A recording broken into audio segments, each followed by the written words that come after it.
அப்படி கசக்கிக்கிட்டாலும் திரும்ப தங்கத்தை விட நட்பு தான் முக்கியம் என்று கண்ணீர் வடிக்கக்கூடிய ராசி கடகராசி. நீங்க சொல்றத பார்த்தா இவ்வளவு போராட்டத்துக்கு அப்புறமா தங்கத்தை சேர்த்து மறுபடியும் அதை இன்னொருத்தவங்களுக்கு கொடுத்துருவாங்களா? அப்படி கிடையாது. கடகராசி மட்டும் ஏய் நீங்க எல்லாம் தள்ளி நில்லுங்கயா, சுத்தி இருக்கிறாலாம் தள்ளி போ அப்படின்னு சொல்லிட்டு நான் நகை போடணும்னு நினைச்சு சேர்க்க ஆரம்பிச்சா அதிகமாக நகை வச்சிருக்கணும்னு நினைச்சு அதிகமாக சேர்த்து வைக்கக்கூடிய ராசி கடகராசியாக இருந்துரும்.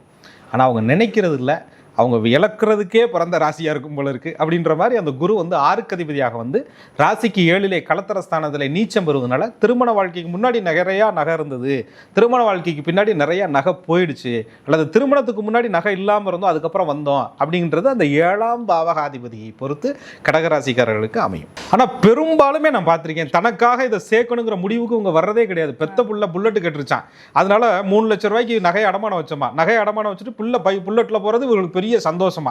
அதுக்காக பெத்த கடனுக்காக வட்டியை கட்டக்கூடிய ஒரு ராசி கடகராசி தான் நான் நினைக்கிறேன். அந்த அளவுக்கு இவர்களை பிள்ளையும் சரி குடும்பமும் சரி அந்த நகைங்கிற விஷயத்துல டார்கெட் பண்ணி கெடுப்பாங்க.